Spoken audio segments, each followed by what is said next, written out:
আপনি শুনছেন রেডিও মিলন audio story.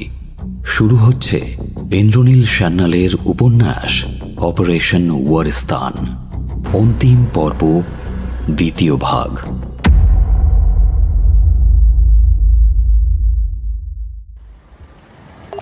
Sealdah, India, 2রা October, দুপুর 1:15। শিয়ালদা ফ্লাইওভারের ওপর জটলা। ট্রাফিক সার্জেন্ট ওয়াকি টকি কানে চিৎকার করছে, লাল রঙের গাড়ি বাঁদিকে ঘুরে টুয়ার্ডস মৌলালি গেছে। আই রিপিট, লাল রঙের গাড়ি বাঁদিকে ঘুরে টুয়ার্ডস মৌলালি গেছে। বালাজি ড্রাইভারের কোমরে আবার পিস্তলের খোঁচা দিল। ট্যাক্সিটা বাঁ দিকে ঘুরল। এক এক করে পেরিয়ে যাচ্ছে প্রাচী সিনেমা, সরকারি হাসপাতাল, লোরেটো স্কুল, ক্রিকরো, মৌলালি যুবকেন্দ্র। ক্রসিংয়ের আলো সবুজ। ট্যাক্সি এগিয়ে যাচ্ছে। এন্টালিতে আবার পুলিশের জটলা। বালাজির পিস্তলের খোঁচা খেয়ে ড্রাইভার ট্যাক্সিটা আসতে করল। রকি দেখল লাল হ্যাচব্যাক ঘিরে রয়েছে বম ডিসপোজাল স্কোয়াডের গাড়ি, পুলিশ কুকুর, ফায়ার ব্রিগেডের গাড়ি। যাক, আর্মি যখন ইনভলভড হয়নি তখন গাড়িটাকে এক্সটার্নাল থ্রেট ভাবা হচ্ছে না। অর্থাৎ আমার কথা ইন্ডিয়ান ইন্টেলিজেন্স এখনো জানে না। So far so good. ওরা চিড়িয়াখানা বেরোচ্ছে, তোমরা কোথায়? মল্লিক বাজার। ফাস্ট উঠে চল, ফাস্ট, জলদি চিড়িয়াখানা। বালাজি ড্রাইভারের কোমরে পিস্তলের খোঁচা মারে। ড্রাইভার হর্ন দিয়ে অ্যাক্সেলেটারে পা দাবায়। রকি দেখে ফাঁকা রাস্তায় ঘন্টায় 90 কিলোমিটার বেগে গাড়ি চলছে। এক্সাইড মোড়, পিজি হাসপাতাল, রেসকোর্স পেরিয়ে ট্যাক্সি এখন চিড়িয়াখানার সামনে। ওরা এখন কোথায়? ডায়মন্ড হারবার রোড ধরে বেহালার দিকে যাচ্ছে। ফাঁকা রাস্তায় 4 চাকার স্পিড 60-এর নিচে নামছে না। আমরা ডায়মন্ড হারবার রোডে, সামনেই বেহালা চৌরাস্তা। গুড। রেড ডট চৌরাস্তা ক্রসিংয়ে দাঁড়িয়ে। সামনে কোনো ট্যাক্সি দাঁড়িয়ে আছে? 4টে। তোমরা ট্যাক্সি থেকে কত দূরে? আমাদের সামনে 2টো সরকারি বাস আর অটো আছে। ক্রসিংয়ের লাল আলো সবুজ হলো। রেড ডটটাও মুভ করছে সামনের দিকে। সামনের দিকে মানে? 4টে ট্যাক্সির মতো 2টো ডান দিকে ঘুরলো আর বাকি 2টো সোজা যাচ্ছে। সামনের দিকে মানে তোমার নাক বরাবর ইডিয়েট। বাস দুটোকে ওভারটেক করো। বাধ্য ড্রাইভার বাঁ দিক দিয়ে বেআইনি ওভারটেক করল।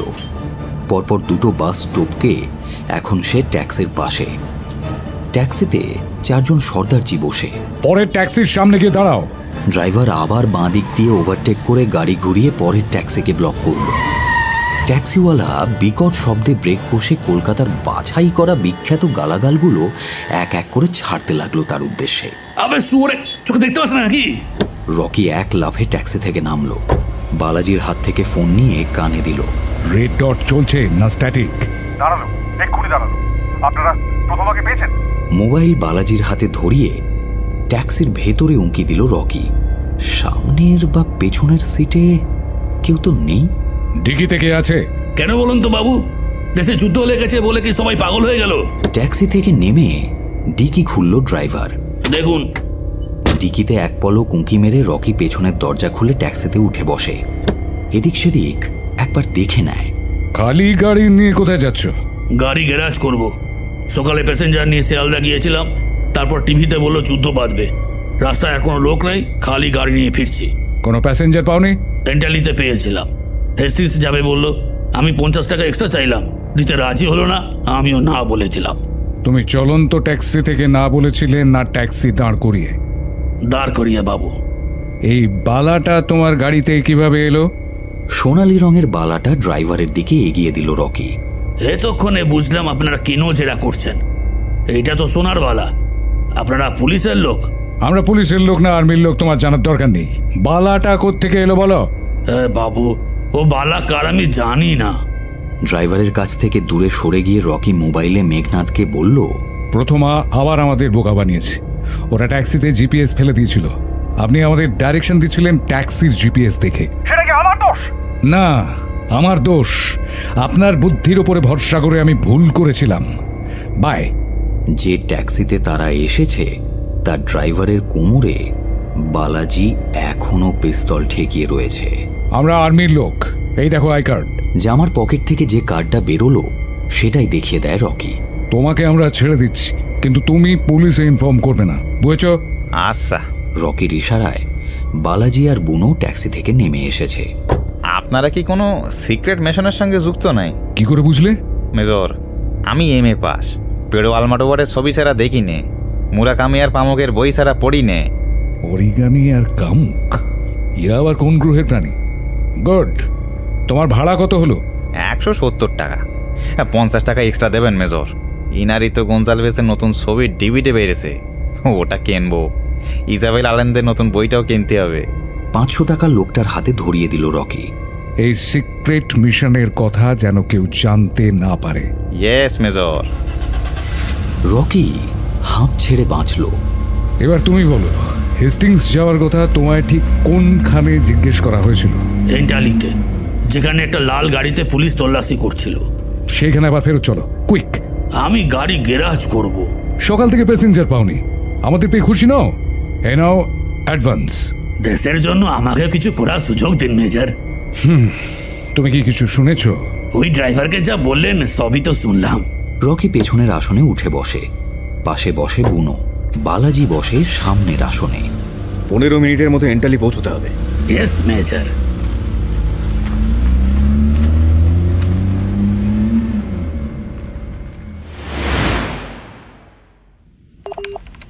রাষ্ট্রপতি ভবন, ইন্ডিয়া, 2রা অক্টোবর, দুপুর 1:30টা।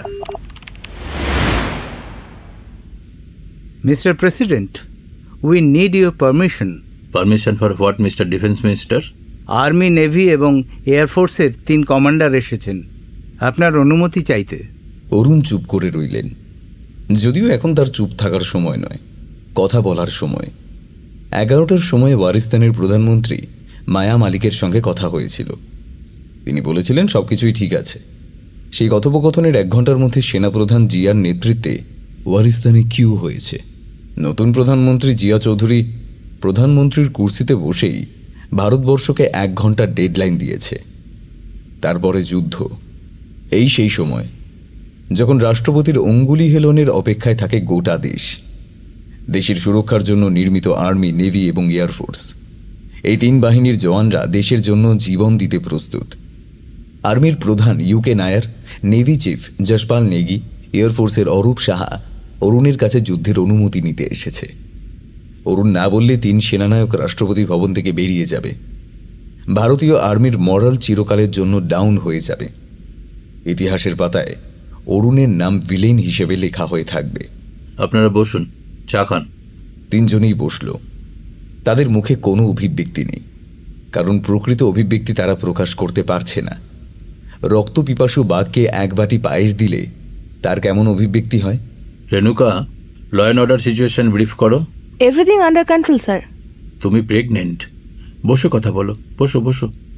আমি সব রাজ্যের সরকার এবং বিরোধী দলের সঙ্গে কথা বলেছি, একজনও আপত্তি করেনি।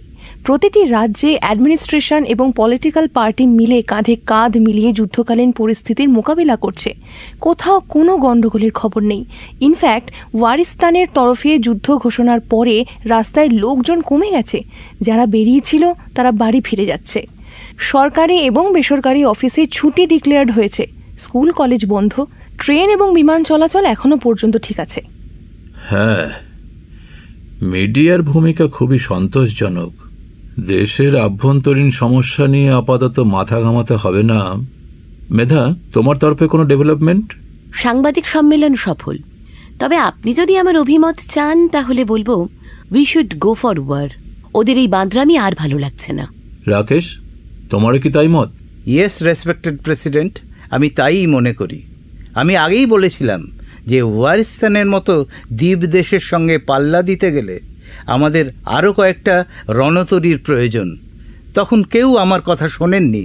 এখন কিয়েভ ক্লাস অ্যান্টি এয়ারক্রাফট ক্যারিয়ারের দরকার বোঝা যাচ্ছে। আপনি আমার সঙ্গে সহমত নন মাননীয় প্রেসিডেন্ট? আমার মত এখন অপ্রাসঙ্গিক। আমি শুধু বলতে পারি যে এই যুদ্ধ বন্ধ করার একটা উপায় আমার জানা আছে। আপনারা কি কেউ সেটা শুনতে ইচ্ছুক? কেউ শুনতে না চাইলেও আমি শুনতে চাই, আপনি বলুন। ধন্যবাদ মিস্টার প্রাইম মিনিস্টার। আমার সমস্যা হলো ওয়ারিস্তান কেন যুদ্ধ চাইছে এটা আমি বুঝতে পারছি না। প্রক্সি ওয়ারের যে ট্র্যাডিশন ওয়ারিস্তানের আছে তার সঙ্গে এই যুদ্ধ ঘোষণা মিল খাচ্ছে না। Something is missing in the plot. Jigsaw পাজেলের একটা টুকরো আমি পাচ্ছি না। মাননীয় প্রধানমন্ত্রী, আপনি এই বিষয়ে কিছু বলবেন? হরভজন আর চোখে অরুণের দিকে তাকালেন। অরুণ আগের মতোই বদ রয়ে গেছেন। নিজে পর্দার আড়ালে থেকে হরভজনকে ঠেলে দিচ্ছেন স্পটলাইটের বৃত্তে। লেডিজ অ্যান্ড জেন্টলম্যান, আপনাদের বডি ল্যাঙ্গুয়েজ বলছে আপনাদের কারো কারো ভিন্ন মত আছে। থাকতেই পারে, তবে মনে রাখতে হবে আমরা কাজ করছি টিম ইন্ডিয়া হিসেবে। কেউ উইকেট কিপার, কেউ ব্যাটসম্যান, কেউ ফিল্ডার, কেউ স্পিনার, কেউ ফাস্ট বোলার, কেউ স্কিপার, কিন্তু আমাদের লক্ষ্য একটাই, ওয়ারিস্তানকে হারানো। War is not cricket. True, but if India wins, do you celebrate? Of course I do. Then winning matters most. আর জেতাটা রান চেজ করে হলো না 15 ওভারের মাথায় সবাইকে আউট করে, সেটা অবান্তর। আপনি যে স্টেট লেভেলের ক্রিকেট খেলেছেন এই কথা আমি জানি। আপনি যদি মূল বিষয়ে প্রবেশ করেন তাহলে আমাদের ভালো হয়। মূল কথা ওয়ারিস্তানকে হারানো, সেটা যুদ্ধ করে না করে এটাই চিন্তা করতে হবে।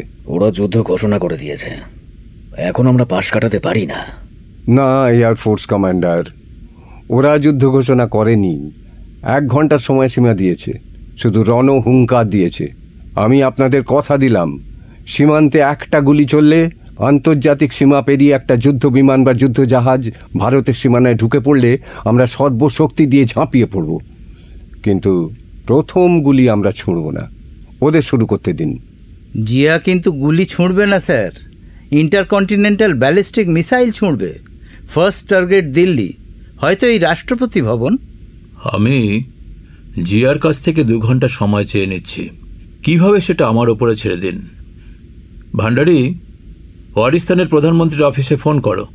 বড় ভারতবর্ষের প্রধানমন্ত্রী জিয়া চৌধুরীর সঙ্গে কথা বলতে চান। ফোন সংক্রান্ত সমস্ত প্রোটোকল মেনটেন করো। পাশের ঘর থেকে ভান্ডারি এই ঘরে এসে ফোনের বোতাম টিপল।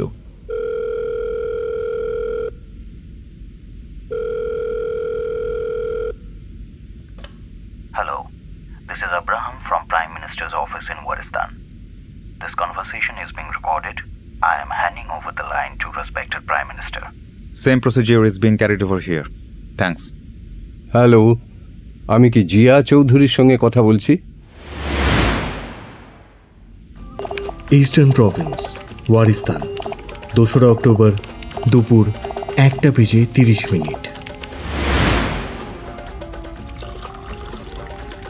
আশিকানা প্রাসাদে রকির ঘরে রকির চেয়ারে বসে জিয়া সিঙ্গেল মল্টে চুমুক দিচ্ছিল। গ্রিনবার্গ পাশে বসে মোবাইলে নিচু গলায় কারোর সঙ্গে কথা বলছে। তাতিয়ানা নাভি নৃত্য পরিবেশন করছে। তাতিয়ানাকে নিয়ে এসেছিল রকি। সে নেই বলে মেয়েটাকে তো আর বসিয়ে রাখা যায় না, তাই তাতিয়ানা নাচছে। তবে জিয়া কোনো গ্রিক টয় বয় পেলে খুশি হতো। ইন্ডিয়া যত বড় শত্রু হোক না কেন, হিন্দি ফিল্ম ছাড়া ওয়ারিস্তানের মানুষ থাকতে পারে না। মদ খাওয়া জিয়ার স্বভাবে নেই, কিন্তু আজ সকাল থেকে যা যা ঘটল তাতে মাথার ঠিক নেই। স্নায়ু শিথিল করার জন্য এই মদ্যপান। রকির পরামর্শ মতো জিয়া রণহুঙ্কার দিয়েছিল, কিন্তু ইন্ডিয়ার প্রাইম মিনিস্টার মায়ার সঙ্গে ফোনে কথা বলে প্রকৃত পরিস্থিতি বুঝে গিয়েছিল। জিয়া তাই মায়াকে গ্রেফতার করে নিজে প্রধানমন্ত্রী হয়ে দেশে সেনা শাসন চালু করেছে। সেনা শাসন সাধারণ মানুষ অপছন্দ করে, তাদের দৃষ্টি ঘোরানোর জন্য অন্য উপায় আছে। বিদেশি শত্রুর জুজু দেখিয়ে যুদ্ধ খেলা। ভাত কাপড়ের অভাবে ওয়ারিস্তানিরা যখনই সরকার বিরোধী স্লোগান দিতে শুরু করে, তখনই ওয়ারিস্তানি গভর্নমেন্ট আন্তর্জাতিক জলসীমান্তে অনুপ্রবেশকারীর ছায়া দেখতে পায়। দীর্ঘদিন ধরে পার্টি নির্বিশেষে প্রতিটি সরকার এত নিবিড় অ্যান্টি ইন্ডিয়া প্রচার চালিয়েছে যে ওয়ারিস্তানিদের যুক্তিবুদ্ধি লোপ পেয়েছে। ওয়ারিস্তানের সমস্যা এখন গভীর। Desperate needs call for desperate measures. Zia তাই যুদ্ধের হুঙ্কার ছেড়েছে। যুদ্ধের অ্যাডভান্টেজ দুটো: 1, ওয়ারিস্তানের মানুষের দৃষ্টি অন্যদিকে ঘোরানো; 2, ইন্ডিয়াতে অভ্যন্তরীণ সংকট তৈরি করা। ইন্ডিয়া এখন ইন্টারনাল ক্রাইসিস সামলাতে ব্যস্ত থাকবে। সেই ঘোলা জলে রাজু মণ্ডলের অপারেশন করিয়ে রকি ভালোই ওয়ারিস্তান ফিরে আসবে। বল এখন ইন্ডিয়ার কোর্টে। ওরা সন্ধি প্রস্তাব দিলে সাপ মরবে, লাঠিও ভাঙবে না। এইসব ভাবতে ভাবতে সিঙ্গেল মল্টে চুমুক দেয় জিয়া। এই সময় আব্রাহাম ঘরে ঢোকে। ইন্ডিয়ান প্রধানমন্ত্রীর ফোন। গ্রিনবার্গ ইশারায় জিয়াকে গ্লাস নামিয়ে রাখতে বলল। আব্রাহাম স্পিকার ফোন এবং অত্যাধুনিক রেকর্ডার অন করে দিল। This is Abraham from Prime Minister's office in Waristan. This conversation is being recorded. I am handing over the line to respected Prime Minister. Same procedure is being carried over here. Thanks. Abraham ইশারায় জিয়াকে কথা বলতে শুরু করতে বলল। জিয়া চুপ। ও প্রান্ত থেকে শোনা গেল, হ্যালো, আমি কি জিয়া চৌধুরীর সঙ্গে কথা বলছি? বলছেন। Good afternoon respected prime minister. Good afternoon to you too. আমার একটা কথা বলার ছিল। বলুন। আপনি হঠাৎ যুদ্ধ ঘোষণা করলেন কেন? আপনারা ওয়ারিস্তান বিরোধী কার্যকলাপ করবেন আর সেটা আমি মেনে নেব? আপনি খুব ভালোভাবে জানেন যে আপনি যা বলছেন তা সত্যি নয়। আপনি কিন্তু সীমার বাইরে গিয়ে কথা বলছেন মাননীয় প্রধানমন্ত্রী। হ্যাঁ বলছি, কুদেতার মাধ্যমে ক্ষমতায় আসা মাননীয় প্রধানমন্ত্রী, আপনি জেনে রাখুন যে শান্তি প্রস্তাব দিতে আমি ফোন করিনি। বিশ্বের বৃহত্তম গণতন্ত্রকে আপনি যুদ্ধে আহ্বান জানিয়েছেন। সারা বিশ্ব এই সংবাদ জানে। ওয়ারিস্তানের এই চ্যালেঞ্জ আমিও আমার দেশ অ্যাকসেপ্ট করছি। আমি চাইলে এই মুহূর্ত থেকে আমাদের দেশ যুদ্ধ শুরু করতে পারে। আমি চাইলে আপনার দেশের ইস্টার্ন, ওয়েস্টার্ন, সেন্ট্রাল, নর্থ ও সাউথ প্রভিন্সকে আগামী 5 মিনিটের মধ্যে ধুলোয় মিশিয়ে দিতে পারি, কিন্তু মেশাবো না। আমি চাই যুদ্ধ শুরু করুন আপনি, আর শান্তি প্রস্তাব থাকলে সেটাও আপনার কাছ থেকেই আসুক। আপনি আমাকে 1 ঘন্টা সময় দিয়েছিলেন, আমি আপনাকে ঠিক 15 মিনিট সময় দিলাম। আপনি ভেবে চিনতে আমাকে ফোন করুন। ফোন এলে আলোচনার দরজা খোলা রইল, না এলে। গ্রিনবার্গ ইশারায় আঙুল নেড়ে 2 দেখাচ্ছে। ইশারা বুঝেছে জিয়া। আমি আমরা একটা মিটিং এর মধ্যে আছি। 15 মিনিট নয়, আমরা 2 ঘন্টা বাদে যোগাযোগ করছি। অত সময় দেওয়া যাবে না। প্রোটোকল ভেঙে কে কথা বলছেন? আমি ভারতবর্ষের রাষ্ট্রপতি অরুণ চ্যাটার্জি। মাননীয় প্রধানমন্ত্রী একটা প্রশ্নের উত্তর এখনই দিলে ভালো হয়। সেটা হলো, উনি যুদ্ধ চাইছেন কেন? আপনাদের পররাষ্ট্রনীতি কত খারাপ এটা ভেবেছেন? কখনো ভেবেছেন আন্তর্জাতিক জলসীমা আপনারা কিভাবে লঙ্ঘন করেন? প্রতি রাতে ডিঙি নৌকোয় আর শালতিতে সাগর পাড়ি দিয়ে কত ইন্ডিয়ান আমাদের দেশে ঢুকছে, এ কথা ভেবেছেন কখনো?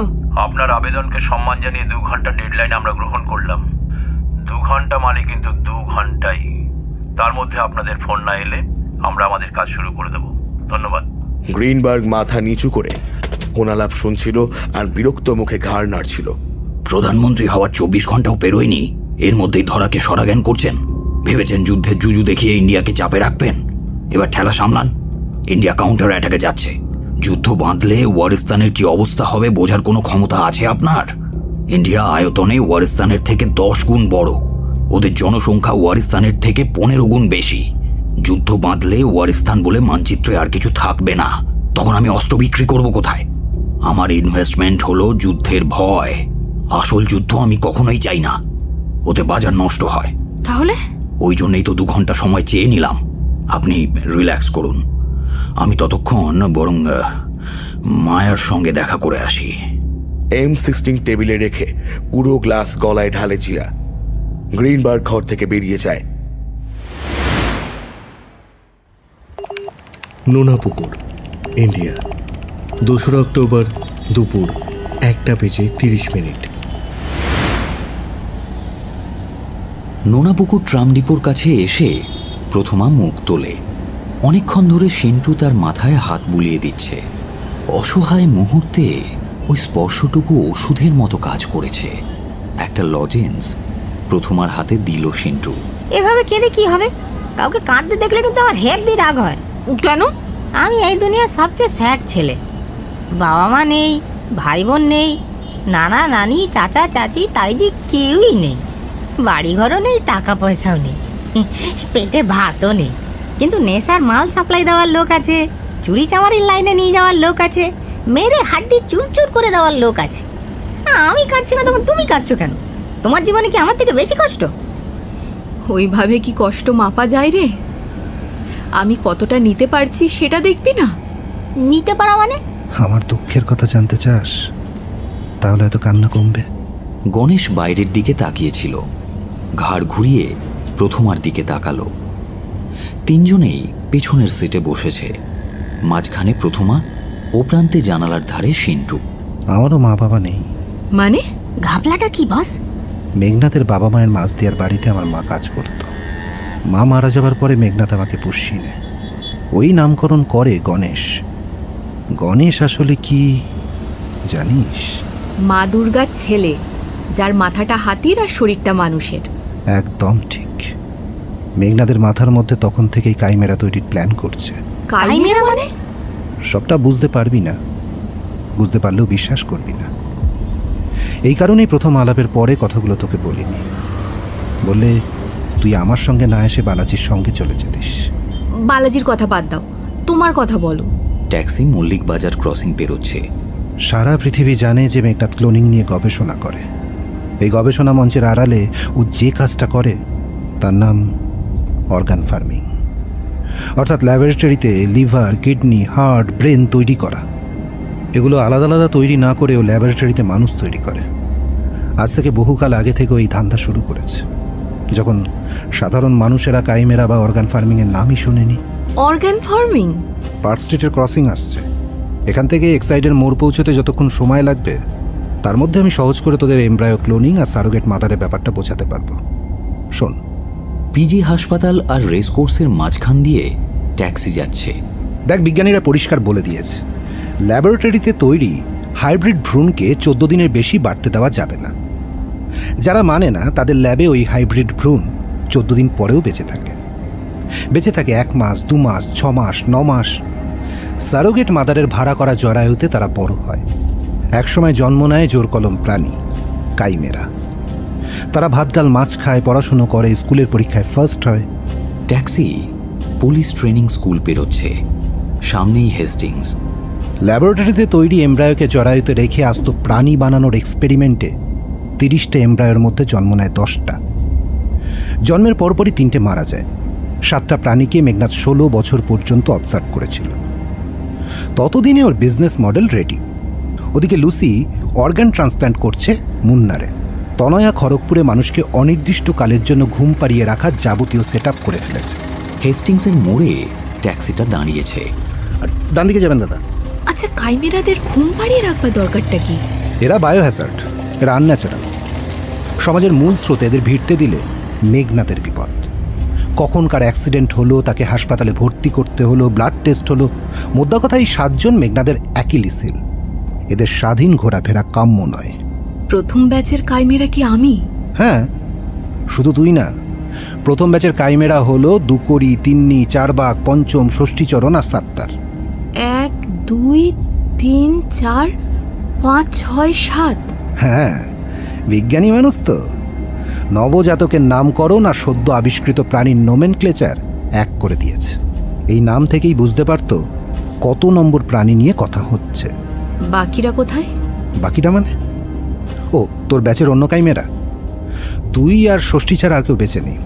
ওরা অর্গান ডোনার হয়ে মারা গেছে। দুকড়ি তোর মতোই খড়গপুরে ক্রায়োল্যাবে ঘুমিয়েছিল। যে অ্যাক্সিডেন্টে তুই বেঁচে গেছিস, সেই অ্যাক্সিডেন্টেই ও মারা গেছে। প্রথমার চোখের সামনে ভাসছে গত রাতের সেই দৃশ্য। উল্টে থাকা অ্যাম্বুলেন্সের পাশে পড়ে থাকা কফিন সদৃশ্য কন্টেনার। মাইনাস টেম্পারেচারে রাখা ওই কন্টেনারে শুয়ে সে আর দুকড়ি কলকাতা আসছিল। অ্যাক্সিডেন্টে দুকড়ি মারা গেছে, সেও কেন মরল না? রাষ্ট্রপতি ভবন, ইন্ডিয়া, 2রা অক্টোবর দুপুর 1:45। আপনাদের পররাষ্ট্রনীতি কত খারাপ এটা ভেবেছেন? কখনো ভেবেছেন আন্তর্জাতিক জলসীমা আপনারা কিভাবে লঙ্ঘন করেন? প্রতি রাতে ডিঙি নৌকোয় আর শালতিতে সাগর পাড়ি দিয়ে কত ইন্ডিয়ান আমাদের দেশে ঢুকছে, এ কথা ভেবেছেন কখনো? ভান্ডারী অরুণের দিকে থামস আপ চিহ্ন দেখালো। আপনার আবেদনকে সম্মান জানিয়ে 2 ঘন্টা ডেডলাইন আমরা গ্রহণ করলাম। 2 ঘন্টা মানে কিন্তু 2 ঘন্টাই। তার মধ্যে আপনাদের ফোন না এলে আমরা আমাদের কাজ শুরু করে দেব। ধন্যবাদ। ভান্ডারী হাত বাড়িয়ে ফোন অফ করে দিল। Excellent performance. কি বলছেন কি মিস্টার প্রাইম মিনিস্টার? পারফরমেন্স মানে? ভান্ডারী, কি বোঝা গেল? রাকেশের উপস্থিতিকে গুরুত্ব না দিয়ে টেলিফোনের পেছনে বসে থাকা ভান্ডারীকে হরভজন প্রশ্নটা করলেন। জিয়া ড্রাঙ্ক, প্লাস ও মিথ্যা কথা বলছে। প্রথমেও ঠান্ডা মাথায় কথা বলছিল mister Nair. Mister president interrogate করতে বউ ঘাবড়ে গিয়েছিল। ভুল যুক্তি প্রয়োগ করে মূল ইস্যু থেকে দূরে চলে যাচ্ছিল। বিষয়ান্তরে চলে যাওয়া, ভয়েস মডুলেশন, তারপর তাড়াতাড়ি কথা বলার প্রবণতা, স্পিচের টেম্পো বদলে যাওয়া, এইসবই বলে দেয় যে Zia is lying. Army, navy, air force chief, আপনারা নিজের বিভাগে গিয়ে ফিরে গিয়ে নির্দেশ জারি করুন যে ঠিক 2 ঘন্টার মাথায় আমরা অ্যাটাকে যাচ্ছি। আমি আর প্রাইম মিনিস্টার এই অফিস ছেড়ে নড়ছি না। মিটিংয়ের জন্য মন্ত্রীদের এখানেই রেখে নেব, কিন্তু সব হবে 2 ঘন্টা পরে। হঠাৎ 2 ঘন্টা কেন? এখনই নয় কেন? ভেরি অনেস্টলি উত্তরটা আমার জানা নেই অরূপ। বলতে পারেন এটা একটা ক্যালকুলেটেড রিস্ক। আমি আশা করছি যে আগামী 2 ঘন্টার মধ্যে ওদের আভ্যন্তরীণ সংকট বাড়বে।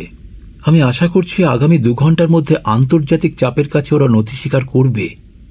আমি আশা করছি কোনো এক মিরাকেলের, যা যুদ্ধটাকে আটকাবে। আজকের দিনে এটুকু চাওয়ার অধিকার আমার আছে। I beg to differ with you, respected President. 3 সেনাপ্রধান একসঙ্গে দাঁড়িয়ে হরভজন ও অরুণের দিকে তাকিয়ে একসঙ্গে স্যালুট করল। তারপর মার্চ পাস্ট করে অফিস থেকে বেরিয়ে গেল। মিস্টার প্রেসিডেন্ট, এখন আমার কি কর্তব্য? অরুণ হরভজনের দিকে তাকালেন। তুমি, মেধা আর রাকেশ সংসদে যাও। ওখানে সবাই অধীর আগ্রহে অপেক্ষা করছে। আমাদের স্পিকার পোড়খা ভেটারেন, 2nd ওয়ার্ল্ড ওয়ারের সময় থেকে সংসদীয় রাজনীতিতে আছেন। যুদ্ধকালীন পরিস্থিতিতে দেশ চালানোর অভিজ্ঞতা ওর মতো আর কারও নেই। আর শোনো, যাবার আগে কিচেনে বলে যাও আমাদের 2 কাপ চা দিতে। 3 মন্ত্রী একসঙ্গে ঘর থেকে বেরিয়ে গেল। মায়ার কোনো খবর নেই না? না। ইস্টার্ন প্রভিন্স, ওয়ারিস্তান, 2রা অক্টোবর দুপুর 1:45। জিয়াকে গালাগালি দিতে দিতে গ্রিনবার্গ একতলায় নামল। 6 ফুট লম্বা 4 জওয়ান হাসি ঠাট্টা করছিল। গ্রিনবার্গকে দেখে রোবটের মতো স্থির হয়ে গেল। আশিকানা প্রাসাদের সৈন্যরা গ্রিনবার্গের পরিচয় না জানলেও এইটুকু জানে যে এই লোকটা এই রাষ্ট্রের সবচেয়ে ক্ষমতাশালী মানুষ। প্রধানমন্ত্রীও এর কথায় ওঠে বসে। একতলা থেকে বেসমেন্টে নামে গ্রিনবার্গ। এখানকার জওয়ানরা নিজের কাজে ব্যস্ত। বেসমেন্টের আন্ডার সেল আশিকানার সবচেয়ে গুরুত্বপূর্ণ জায়গা। এখানে বন্দী আছেন প্রাক্তন প্রধানমন্ত্রী মায়া মালিক। আন্ডার সেলের এই রকম নাম হয়েছে তার কারণ এই জেলে একটাই সেল আছে। ডিমে যেমন একটাই মুরগি থাকে, আন্ডার সেলে তেমন একজনই বন্দী থাকে। সব ক্ষেত্রেই তারা ভিআইপি, ওয়ারিস্তানের প্রধানমন্ত্রী অথবা সেনাপ্রধান। কিউ এর পরে এটাই তাদের বাসস্থান হয়। 10 ফুট বাই 12 ফুট ঘরে ভেন্টিলেশনের ব্যবস্থা নেই। একটাই স্টিলের দরজা বাইরে থেকে বন্ধ। এয়ার কন্ডিশন মেশিন চলছে সর্বক্ষণ। তাপমাত্রা এমন অঙ্কে সেট করা যে প্যাচ প্যাচে অনুভূতি হচ্ছে না। সংলগ্ন বাথরুমটি ভদ্রস্থ। স্নান এবং অন্যান্য নিত্যকর্মের জন্য ঠিকঠাক ব্যবস্থা আছে। লোহার খাটে পাতলা তোষক ও চাদর পাতা, মাথার বালিশও আছে। আর কি চাই? ওয়ারিস্তানের কিউ হওয়ার সময় মায়া সংসদে ছিলেন। ইউ আর আন্ডার অ্যারেস্ট মায়া। জিয়া যে মিলিটারি হেডকোয়ার্টার দখল করে নিয়েছে এ কথা মায়া জানলেন গ্রেপ্তার হওয়ার পরে। প্রথমে ঠাঁই হয়েছিল মিলিটারি হেডকোয়ার্টারের জেলখানায়, সেখান থেকে এখানে আনা হয়েছে। জিয়া মায়াকে মনে করিয়ে দিয়েছিল যে আন্ডার সেলের সুব্যবস্থা মায়ার বাবার আমলে হয়েছে। কিউদেতার মাধ্যমে ক্ষমতায় এলেও তিনি বিরোধীদের প্রাপ্য মর্যাদা দিতেন। আন্ডার সেলের খাটে শুয়ে মায়া ভাবছিলেন, এই আন্ডার সেলে সবচেয়ে কম সময়ের জন্য বন্দী ছিলেন বাবা, 3 দিন 4 ঘন্টা। সবচেয়ে বেশি ছিলেন প্রথম প্রধানমন্ত্রী, 55 বছর। তিনি 25 বছরে ক্ষমতায় এসেছিলেন। 1 বছরের মাথায় কু হওয়ার পরে যুদ্ধবন্দী হয়ে এখানে ঢোকেন। আমৃত্যু এখানেই ছিলেন। এখন আমার পরিণতি কি হবে? চিন্তার জাল ভেদ করে দরজা খুলে এক অচেনা মানুষ ঢুকল। মায়া তাড়াতাড়ি উঠে বসলেন। আপনি কে? আমার পরিচয় না জানলেও চলবে। আমি আপনাকে একটা কথা বলতে এসেছি। আশিকানা প্রাসাদের প্রতিটা গার্ড একটু আগে পর্যন্ত আপনার অধস্তন কর্মচারী ছিল। এদের প্রত্যেকের নিজস্ব রাজনৈতিক মতামত আছে, চাকরি বাঁচানোর দায়। কিন্তু এরা প্রত্যেকে আপনাকে শ্রদ্ধা করে, ভালোবাসে। এরা ভেতরে ভেতরে ফুটছে। এরা জিয়ার শাসন চাইছে না, সেনারাই চাইছে আপনি এগিয়ে আসুন, সেনা শাসন গুঁড়িয়ে দিন। কিন্তু আপনি কে? কোনো কথা না বলে আন্ডার সেল থেকে বেরিয়ে গেল গ্রিনবার্গ। মায়া মাথা নিচু করে বসে রইলেন। আমি কি শুনলাম? সেনারা চাইছে আমি জিয়াকে গতিচ্যুত করি? তা কিভাবে সম্ভব? আন্ডা সেলে পচে পচে তো তা হবার নয়। উত্তেজিত মায়ার গরম লাগছে। কপালের ঘাম মুছতে গিয়ে তিনি থমকে গেলেন।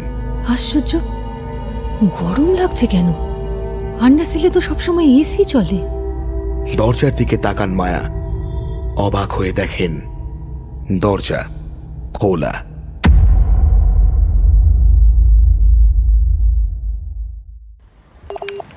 এন্টালি, ইন্ডিয়া, 2রা অক্টোবর দুপুর 1:45।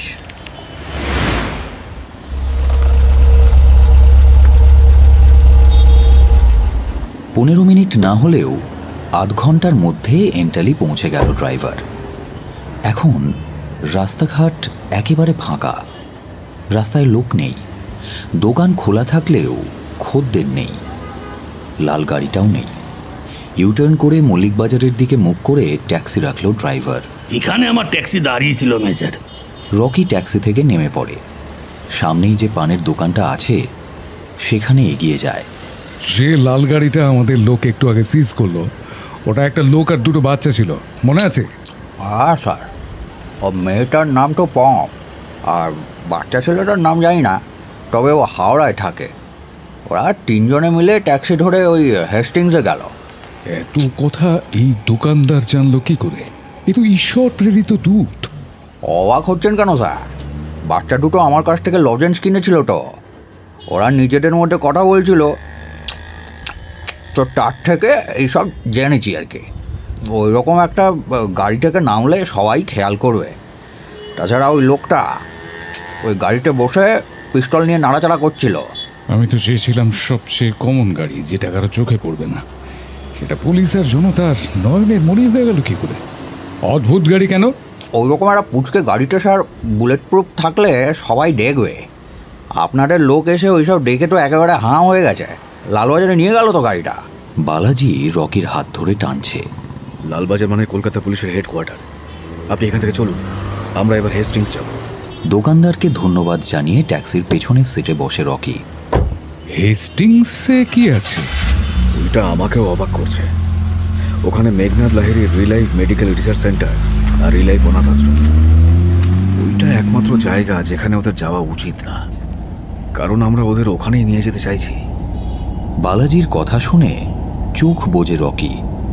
সিচুয়েশন কি হাতের বাইরে চলে যাচ্ছে? চোখ বোঝা অবস্থায় রকি শুনতে থাকে, হ্যালো হ্যালো স্যার, শুনতে পাচ্ছেন? খিদিরপুর, ইন্ডিয়া, 2রা অক্টোবর দুপুর 2টো। খিদিরপুর ব্রিজ পেরিয়ে ট্যাক্সি দাঁড়িয়েছে। ট্যাক্সি থেকে নেমে ভাড়া মেটাচ্ছে গণেশ। সিন্টু পাশ থেকে প্রথমাকে খোঁচা মেরে বলল, মানুষ নাও বলে মন খারাপ? প্রথমা নড়ল না। মেনি বিড়ালের মতো মুখ করে বসে থাকলে চলবে? ঝাড় দিতে হবে না? সিন্টুর কথা শুনে ট্যাক্সি থেকে নামে প্রথমা। আমরা কোথায় যাব গণেশ দা? প্রথমার পেছন পেছন সিন্টুও নেমেছে ট্যাক্সি থেকে। সে প্রথমার হাতে লজেন্স গুঁজে দিল। মানুষ নাও বলে লজেন্স খাবে না? চিড়িয়াখানা সিম্পাঞ্জিরাও তো খায়। মারবো কিন্তু। গণেশ ট্রাম রাস্তা পেরোচ্ছে, তার পেছন পেছন রাস্তা পেরোয় দুজন। ওষুধ দোকান, পানবিড়ি সিগারেটের দোকান, কোল্ড ড্রিঙ্কস, আইসক্রিম, পোট্যাটো চিপসের দোকান, হাকিমি দাওয়াখানা, এইসবের মধ্যে দিয়ে সরু পেঁচানো রাস্তা। লোকজন বেশি বেশি বাজার করে বাড়ি ফিরছে, আর ওয়ারিস্তানের 14 গোষ্ঠী উদ্ধার করছে। জায়গায় জায়গায় সভা হচ্ছে, সেখানে নানা দল, নানা ধর্মের মানুষ এক হয়ে একটাই বার্তা দিচ্ছে, বন্ধুরা, এই সংকটের সময় আমাদের ঐক্যবদ্ধ থাকতে হবে। কি ব্যাপার কি জানি, এরা এমন ভাব করছে যেন যুদ্ধ লাগবে। সত্যিই লাগবে। সরু গলি থেকে আরও একটা সরু গলিতে গণেশ ঢুকে পড়ল। কানে মোবাইল ঠেকিয়ে কারো একটার সাথে কথা বলছে সে। 5 বছর বাদে ঘুম ভেঙে উঠে যদি শুনি যে যুদ্ধ বাঁধবে, তাহলে তো আবার ঘুমিয়ে পড়তে ইচ্ছে করে। ছোট্ট একটা একতলা বাড়ির কলিং বেল বাজায় গণেশ। ইটের গাঁথনি, অ্যাসবেস্টাসের ছাদ, মোল্ডেড প্লাস্টিকের দরজা। চোখে পড়ার মতো কিছু নয়। দরজা খুলে দিল বছর 20-22-এর এক ছোকরা। লম্বা, শ্যামলা, একগাল ফুরফুরে দাড়ি, পাতলা গোঁফ, দৃষ্টিতে আশঙ্কা। এই তো প্রথমা। ওটা আবার কে গণেশদা? আমার নাম সিন্টু, হাওড়া স্টেশনের ডন। তুমি তো ষষ্ঠী, তাই না? ষষ্ঠী দরজা থেকে সরে গেল। হেস্টিংস, ইন্ডিয়া, 2রা অক্টোবর দুপুর 2:15। ল্যাপটপের মনিটরের দিকে তাকিয়ে চেম্বারে বসে মেঘনাদ চুপচাপ ভাবছিল। বালাজি ফোনে জানিয়েছে সে প্রথমার সন্ধান পেয়েছে। এন্টালি থেকে ট্যাক্সি করে প্রথমা, গণেশ আর একটা বাচ্চা ছেলে হেস্টিংসে আসছে শুনে মেঘনাদের মাথায় পরপর কয়েকটা প্রশ্ন এলো। কোথায় আসছে? হেস্টিংস? হেস্টিংস আসছে কেন? ওরা কি চাইছে? বাচ্চাটা কি? প্রশ্নগুলো বিশ্লেষণ করতে থাকে মেঘনাদ। প্রশ্ন থেকে উত্তরে পৌঁছানো যাবে, সত্যের কাছে পৌঁছানো যাবে, এমন কোনো সত্য যা সবার সামনে ভাসছে কিন্তু কেউ দেখতে পাচ্ছে না। মেঘনাদ বিশ্বাস করে প্রথমে আসে ইনফরমেশন, সেখান থেকে আসে নলেজ। তথ্য থেকে জ্ঞানের এই যাত্রায় মানুষ হেদিয়ে যায়। এরপর বোধ ও দর্শনের ধাপে পৌঁছতে পারে না। সাধেই কি জীবনের শেষ প্রান্তে পৌঁছে নিউটন বলেছিলেন, জ্ঞান সমুদ্রে অবগাহন দূরের কথা, তিনি সাগর তীরে নুড়ি কুড়োচ্ছেন। মেঘনাদও নুড়ি কুড়োচ্ছে এখন, তবে অন্য নুড়ি। গতকাল থেকে আজ পর্যন্ত যত কথা হয়েছে, যত ঘটনা ঘটেছে, যত নতুন চরিত্রের সঙ্গে আলাপ হয়েছে, সেই সব তথ্য নুড়ি এক জায়গায় জড়ো করে দেখছে সে কোনো পরম সত্যের কাছে পৌঁছানো যায় কিনা। নতুন চরিত্র এক, গণেশ। রিলাইফ থেকে পালিয়ে গিয়েছিল 5 বছর আগে। সঙ্গে নিয়ে গিয়েছিল প্রথম ব্যাচের 6th স্পেসিমেনকে, ষষ্ঠী। নামটা মনে ছিল না মেঘনাদের, ডেটাবেস খুঁজে বের করেছে।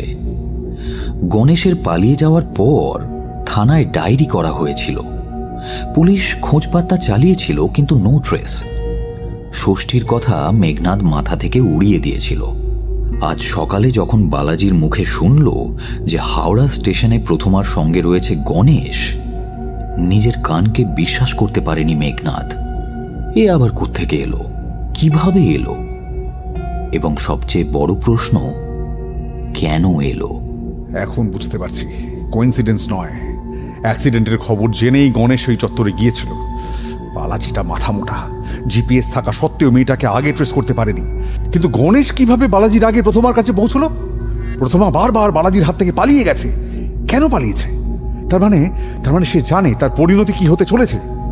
5 বছর বাদে ঘুম থেকে উঠে সে কিভাবে নিজের পরিণতি জানলো? সহজ উত্তর, গণেশ বলেছে। কিন্তু আসল প্রশ্ন হলো, গণেশ কিভাবে জানলো? অ্যাক্সিডেন্টের খবর আমি যখন পাই তখন চেম্বারে কে কে ছিল? আমি, সাংবাদিক যশোধরা আর বালাজি। আমি বাদে প্রাইম সাসপেক্ট যশোধরা সেন। সাক্ষাৎকার নিতে এসে এত প্রাইভেট প্রশ্ন করছিল। না না না না, যশোধরা নয়।